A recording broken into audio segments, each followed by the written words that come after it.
People.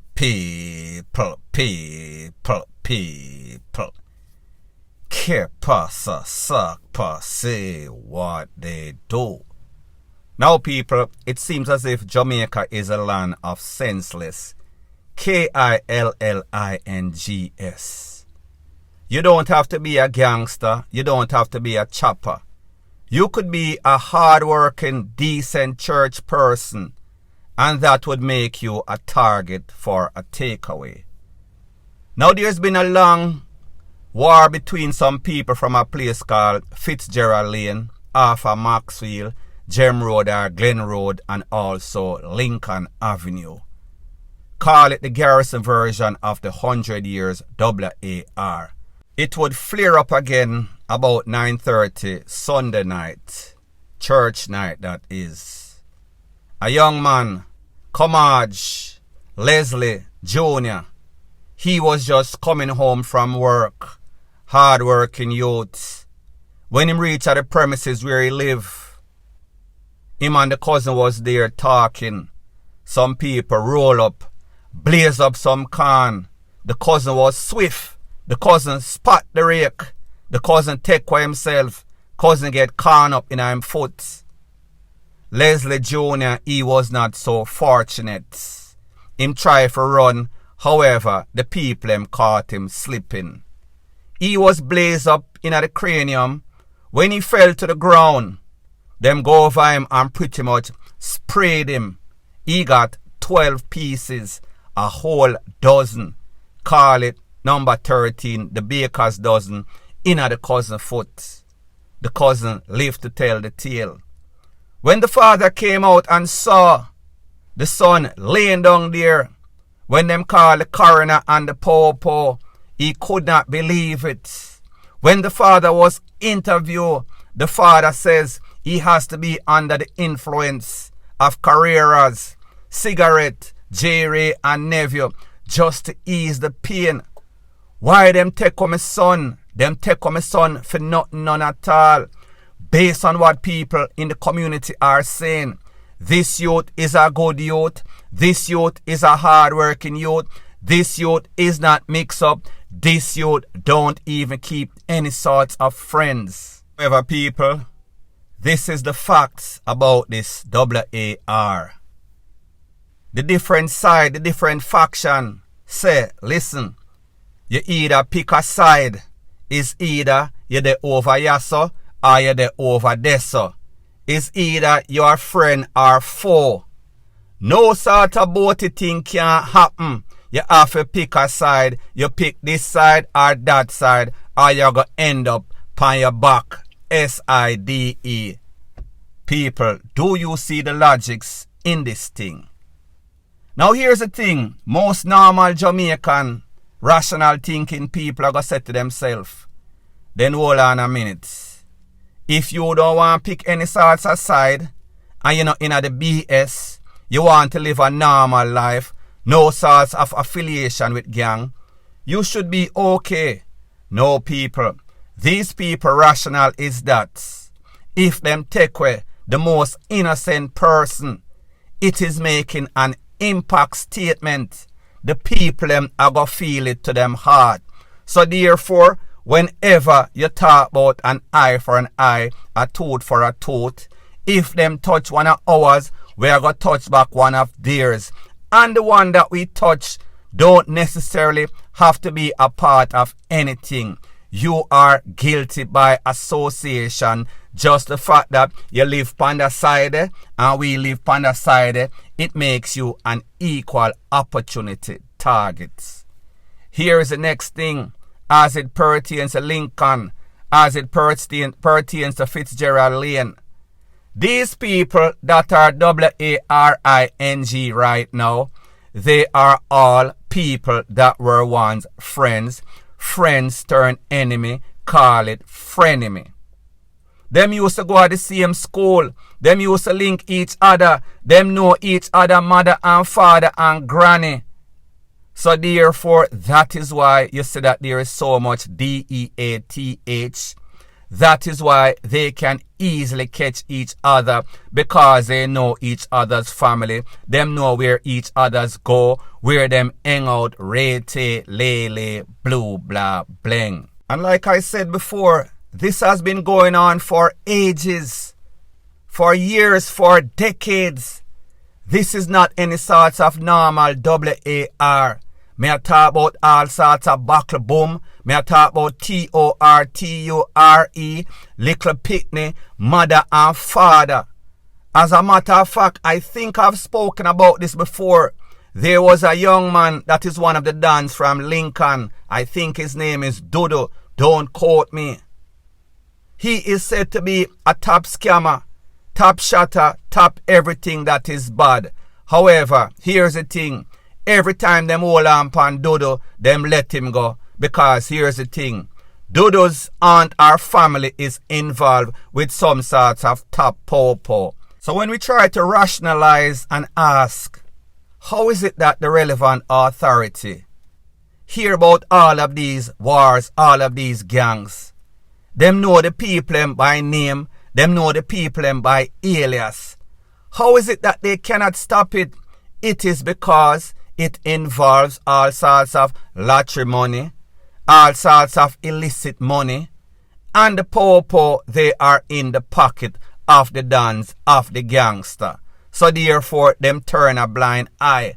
And not only do they turn a blind eye and are a part of the bribery, it is said that sometimes they are giving information to one set versus the next set.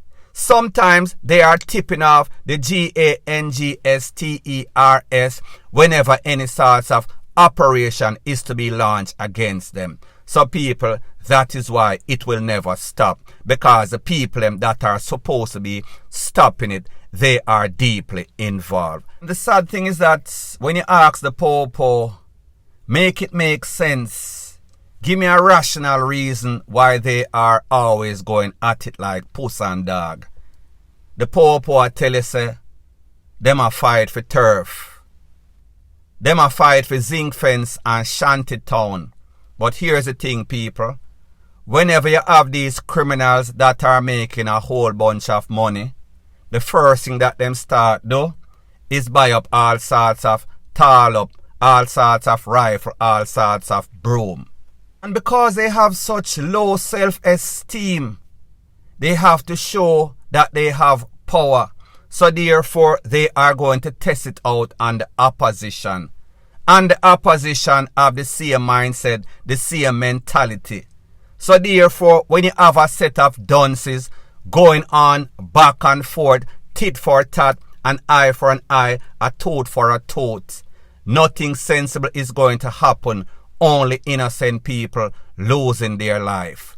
Point blank and period. Further on in the news is an update about some very unfortunate incident that I spoke about, that speaks volume about the trickle-down effect, the domino effect of innocent people losing their life because they witnessed some sorts of crime that was done by some sorts of top man in the era. I am speaking about a prominent netball coach named Willie REDZ that lost his life in Southborough maybe about 2 to 3 weeks ago. Based on the information, it is said that Willie REDZ was at his fruit stand when a young lady known as Angela was taken away by a set of men. One of those men, them call him Black Boy, and next one Weed Seed. After the incident, Weed Seed and Black Man take for themselves. They were person of interest suspect. As a matter of fact, them do it. If them not do it, them conspire to do it. Them take for themselves. However, Black Boy was caught a couple of weeks after. Black Boy was supposed to be transferred back from country back to Kingston to do some sorts of identification parade. Black Boy and Weed Seed knew that Willie saw everything. He was there when Angela lost her life. However, the people know say Willie REDZ was not going to testify. Willie REDZ wanted Angela to get justice. However, Willie REDZ and him family know say if he did talk, he was about to lose his life. It seems as if Black Boy, when he knew that he was coming for some sorts of identification parade, he was coming for courts, him send Weed Seed figure take away Willie REDZ because Willie REDZ witnessed Angela losing her life.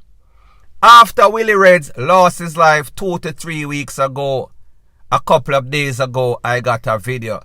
When me ask who that in the video, person laying down upon them back, all sorts of BLOOD, I run through them mouth, I run through them eye, through them ears, REDZ, badly BLOODED up. Them say, the man will take where Willie REDZ that. Did not get the name yesterday. However, I got the name about a couple of hours ago. So when me do the background, Black Boy runway, Weed Seed runway, Black Boy get whole. So therefore, Black Boy contact Weed Seed for take away Willie REDZ. And then Weed Seed lose his life just after that. So people, me just tell you about the domino effect and the unfortunate incident that occurred because Willie REDZ saw Angela losing her life. Black Boy send Weed Seed for take away Willie REDZ. Then Black Boy send somebody else for take away Weed Seed. So we have to ask the question, is this really karma or is this insanity? That because you see somebody lose them life and the people that are the suspect fear you testifying even though you weren't going to talk, you weren't going to testify. You made it abundantly clear, but these people were not taking any sorts of chances. And people, the sad thing is that all of them, Black Boy and Weed Seed, Willie REDZ also helped them. They were friends, they were close. Not going to say that Willie REDZ was involved in any sorts of criminal activity. However, these are a set of people that used to talk together.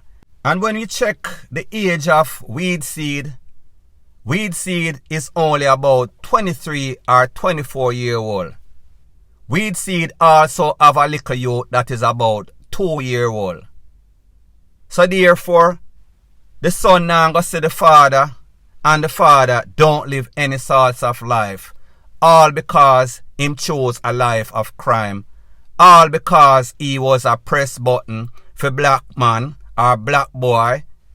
And now him DEAD after him take away somebody for save Black Boy from going to jail. So people may talk about snake, may talk about some vipers.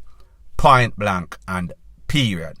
Further on in the news. Now we see that since those 2 incidents in Portmore wherein Beryllium security guards have been hit up, robbed a couple of times, $10 million plus one instance, the next instance we are speaking about $23.2 million.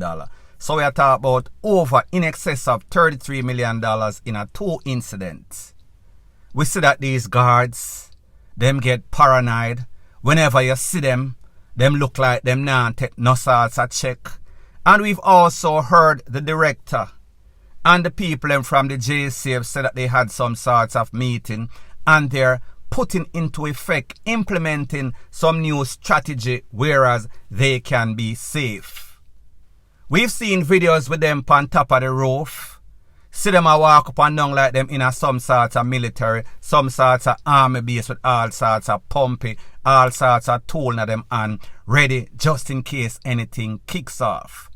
However, people, I don't know if part of the strategy was to inconvenience the public for the sake of a private company, a profit company. This is not a company that is owned by the state. So people, I am going to show you one instance or one incident in which persons were severely inconvenienced because they block off the whole of the traffic while they replenish some sorts of machine by some sorts of business establishment. Take a listen, take a look to the reaction of the people as they witness what was going on. Bro, them stop traffic like service the machine, so they gotta stop the traffic. bro. Literally like Beryllium over there so I load up the machine them and the dog them they right just so. At a standstill, nobody, no entrance, no can't move. Watch it. no nothing. Watch it squatty them and soldier to the class. No sir. Traffic is at a standstill. Yo, watch it dog them. Watch the police. No OMG. Now people, like them say, lightning don't strike at the same place twice. That rule or myth does not apply to Portmore. Because we see say, like me tell you, them hit them up back to back. 10 plus million one time, 23.2 million the next time. So therefore, they don't want lightning to strike 3 times. 3 times or 3 strikes, you're out. So they are taking all sorts of precaution. But the question that I have to ask is, what about persons' rights? What about persons' rights to go wherever they so choose without being convenienced? How is it? How much power, how much link does Beryllium have with the government of Jamaica wherein them can inconvenience people, stop a whole line of traffic? 4-way intersection come to a pause, a halt, because they decide that they want to conduct business and they have to take all sorts of extreme measures. People, isn't that too much? What type of country are we living in wherein the government or the relevant authority can come up with a plan and this is their plan? Why not just corner off the section that they are at? Isn't this too extreme? Don't know what type of message that they are trying to send, but people, like we know, as it pertains to Jamaica, every day is a 9-day talk. So therefore, after about a month or so, they are going to lapse, they are going to relax. And then if these people are still out, which I doubt, however, a next set will just come and then they are going to strike once everything gets back to normal. So me just say, if you are going to start a trend, make sure that you can maintain, make sure that you can sustain, make sure that this is something that you are willing to do for the rest of the company's existence. Because unless the mindset of these criminals change, them are still a ROBBED people, point blank and period. So anyways people, thanks once again for checking out my video. If you appreciate videos like this, please show your appreciation by liking, commenting, sharing and subscribing to my channel. That is how YouTube promotes videos like these to like-minded, sensible persons like yourself. Bless up.